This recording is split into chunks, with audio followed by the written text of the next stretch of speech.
There's a kind of silence that settles over a dinner table right before everything changes. The clink of silverware, the hum of a car outside, the kind of quiet that doesn't feel peaceful, only fragile. I remember it because it was the last moment I still believed my marriage was safe. My wife, Laura, had made roasted salmon, her specialty. She'd even opened a bottle of wine we'd been saving. I thought she was being sweet. In truth, she was softening the blow. She looked beautiful that night. Curled hair, green blouse, the kind she wore when she wanted me close. I smiled and thought, lucky. Then she set her glass down, looked at me with that hesitant half smile and said, "I've been thinking." 3 words that quietly rearranged my life. "What do you think about an open marriage?" For a second, my brain stopped working. I stared at her, fork mid-air. I even laughed once like she was joking. She wasn't. "It's not just about sex," she said, voice calm and rehearsed. "It's about growth, reinvention. We've been together 8 years. Maybe it's time to evolve. That word sounded clean, progressive, but all I heard was, "You're not enough." "Are you already seeing someone?" I asked. She looked shocked.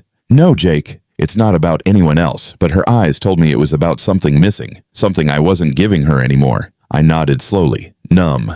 "If that's what you want." She smiled with relief, touched my hand, and began talking about boundaries, podcasts, communication. She was glowing, alive in a way I hadn't seen for months. I just sat there pretending to listen, realizing I was losing her in real time. That night, she fell asleep on my shoulder, like everything was normal. I stared at the ceiling, wide awake, replaying her words. Open marriage. 2 words that felt like a door closing. The next few weeks blurred together. She started coming home later. Perfume clung to her skin longer. Lipstick shades changed.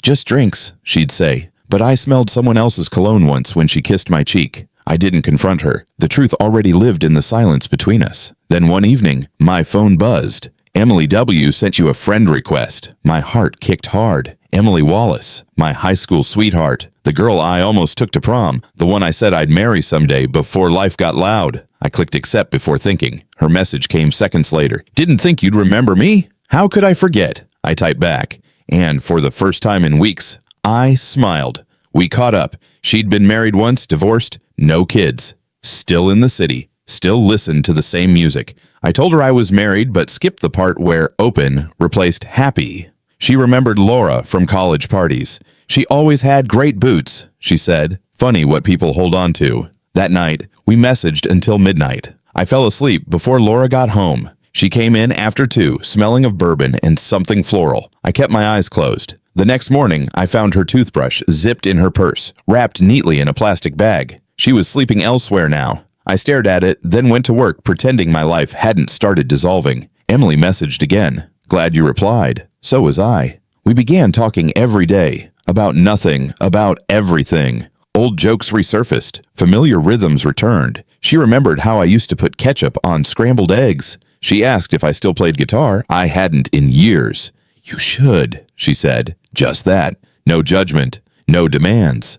And something inside me woke up. She texted one night, "Coffee tomorrow." It hit like a heartbeat. We met at a small cafe downtown, the kind tucked between a used bookstore and a record shop. I got there early, nervous. Then she walked in, denim jacket, navy sweater, hair tied back. No makeup, just her. She smiled, and for a second I was 17 again. "Jake," she said softly. We talked for 2 hours, about jobs, losses, music, stupid high school regrets. She listened like she always had, fully. When she touched my hand across the table, the world quieted. Not fireworks, not lust, just something real. "Text me when you get home," she said. I drove around for an hour before I did. Windows down, music up, heart steady. At home, Laura wasn't there. I didn't wait up. I started going to the gym again. Cut my hair, shaved, wore the cologne Laura once loved. Not for her, for me. She noticed. "You're acting different," she said one morning, watching me tie my shoes. "You wanted change," I said. Meanwhile, Emily and I grew closer. Calls at night, jokes, stories, memories. She asked me to play something on the guitar. I hesitated, then strummed a song we used to love. "You remember," she whispered. I did. The storm came 2 nights later, real thunder, heavy rain. She texted, "Crazy weather. You okay?" "Not really," I replied.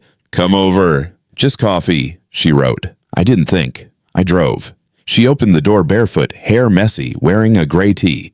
The apartment smelled like cinnamon and quiet. We sat on the couch, mugs warm in our hands. "You look tired," she said. "I am," I told her. "I'm living next to a stranger." She touched my fingers lightly. "You don't have to pretend here." That was it. Something cracked open. I kissed her. Slow. Certain. Not about revenge, not about lust, about finally feeling seen. I went home after midnight. My shirt still carried her scent. Laura came in around 2, laughing at her phone. She didn't ask where I'd been. She never did. The next morning, Emily posted a photo. 2 mugs. Sunlight. Our hands close but not touching. No caption, no names, just warmth. Laura saw it. "What is this?" she demanded, eyes wild. I looked at her. "You wanted an open marriage," I said quietly. "I just walked through the same door." Her face broke, confusion folding into hurt. "You were supposed to be the safe one." "I was," I said, "until safe stopped meaning alive." She signed the divorce papers a month later at the same table where she'd said, "I've been thinking." No yelling, just quiet acceptance. That night, I packed a small bag, my guitar, and left the key on the counter. When Emily opened her door, she didn't say anything. She just smiled, soft and sure, and I knew I was home.